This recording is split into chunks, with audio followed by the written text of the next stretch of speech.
Hi everyone, welcome to my channel. For those of you who are new here, I'm Neo. My name is Neo, a philosophy YouTuber from Japan. And this is a special video because it's my very first one in English. Let me tell you why I make an English video. Because earlier this year, I published a book on the history of Western philosophy in Japan. This is an amazing book, if I can say so myself. And I've been eager to share these ideas and contents with a broader audience. So here we are. You might be wondering why you should watch a Japanese person talk about Western philosophy in English. Well, I think there's something unique and valuable about seeing how Western philosophy is understood and received in a non-Western country like Japan. My perspective and approach to Western philosophy are shaped by how it's been received here. Through my videos, you get a glimpse of what aspects of Western philosophy resonate with Japanese audiences, what they find challenging or even off-putting, and what they find intriguing. Okay, so whether you are interested in philosophy itself or curious about cultural differences in its interpretations, I think you'll find something interesting here. And with that, let's kick off our series with Thales, often considered the first philosopher in Western tradition, in ancient Greek. We'll explore his intriguing idea that the root of all things is water, or the principle of the world is water, and why that's such a big deal. So let's jump right in and get started. Okay, then the first, who was Thales? Thales lived around the 6th century BC and is a key figure in early Greek philosophy. Despite none of his writings surviving, later philosophers like Aristotle reported on his ideas, and according to them, like Aristotle, Thales believes that everything in the universe originated from water.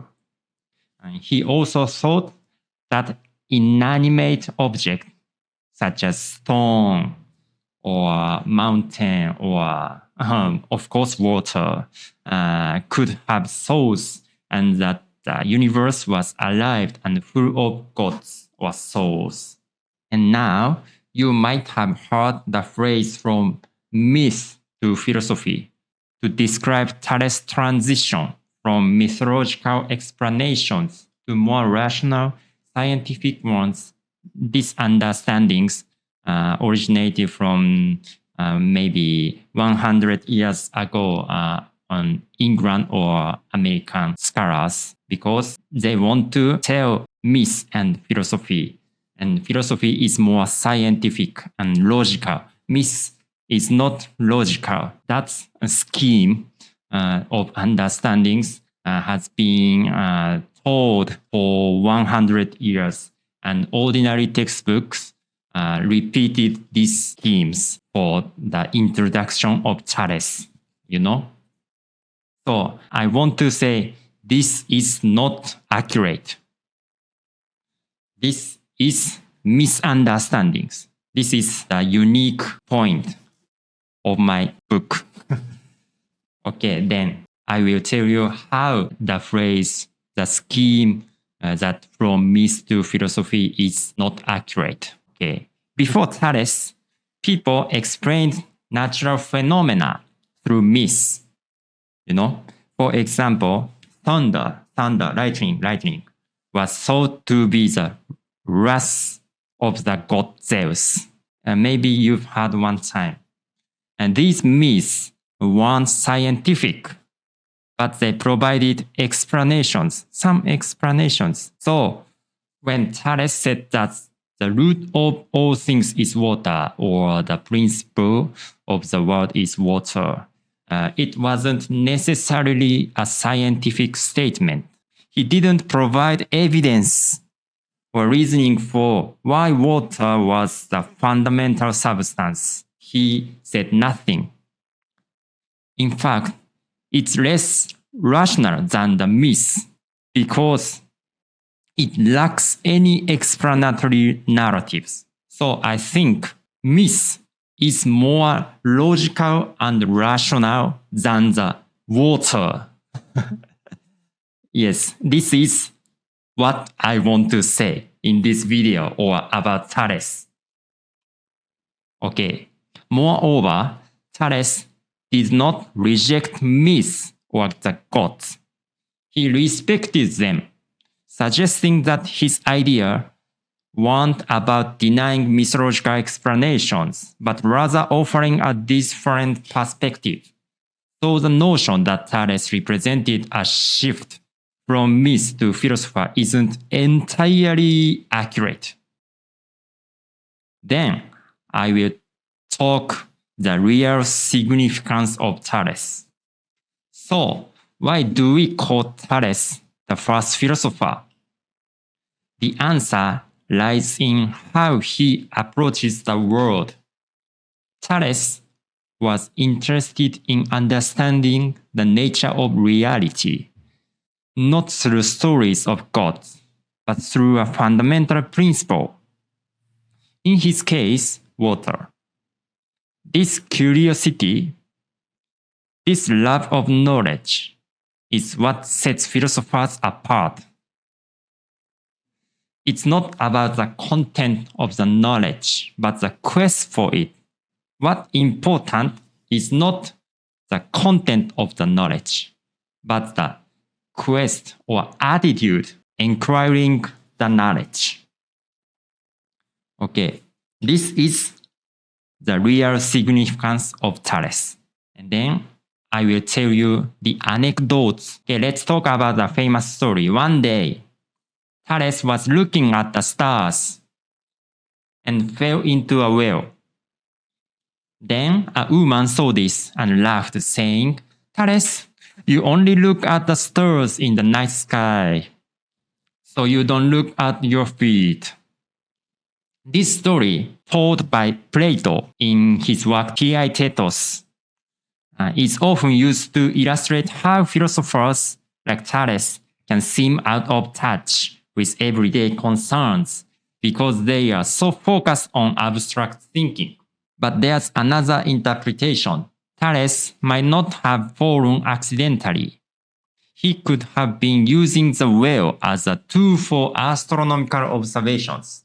Yes, he sees sky from the bottom of the well. Even back then, people thought gazing at the stars was useless. The Greek term meteoroleskes. This is the vocabulary in ancient Greek. Meteoroleskes, meaning one who gazes at the stars, also carried a nuance of uselessness. Useless man. Plato told this anecdote, and he also even used the image of a stargazing sailor to describe philosophers in his work Politeia, or Republic. He compares a nation to a ship where everyone fights to be the captain. But the true philosopher is like a sailor who spends his time looking at the stars, not because he wants to power, but because he loves the stars. This sailor isn't interested in the captaincy. He's interested in understanding the cosmos. For Plato, this is the person who should lead, as they were the ones who can truly navigate the ship or state by understanding the world. This is also the famous story, Plato's Republic. So Thales was not just the first philosopher. Because he proposed a physical theory, he represented a new way of life. He wasn't interested in wealth or power, but in knowledge. Aristotle, or discipline of Plato, of course, even tells a story about how Thales could have made money if he wanted to, but chose not to because he wasn't interested. This anecdote told by Aristotle's Politica. And this love of knowledge rather than the material gain is what distinguished philosophers from others. Thales is the first philosopher. This means the new way of life. This is the core point, most important point of my lecture. With Thales, a new way of thinking and living began. Ionian philosophy, which contemplated the roots and principles of nature, laid the groundwork for future thinkers. Thales' student, Anaximander, introduced the concept of the infinite as a principle, while Anaximenes argued that air was the source of all things. Eventually, this stream of thought evolved into metaphysics, which explored transcendental principles, starting with figures like Pythagoras. Thales sets the stage for a new way of understanding the world and our place in it. Okay, that's all. So, there you have it. Thales and his profound impact on philosophy. His idea that the root of everything is water was not about scientific accuracy, but a way of experiencing a deeper love for knowledge. Thales embodies the spirit of philosophy, not just as a discipline, but as a way of life. If you enjoyed this deep dive into ancient philosophy, don't forget to like, comment, and subscribe for more thought-provoking content. The next philosopher I will tell you is Pythagoras. Okay.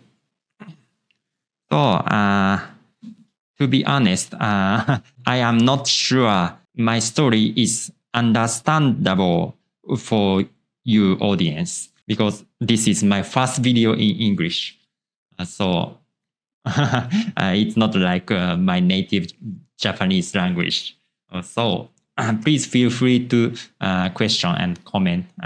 And I will make more videos. This is the only first video. I want to make 60 videos as the series of my book. Thank you for watching, and if you like, please stay the next video. Okay, goodbye. Thank you for watching.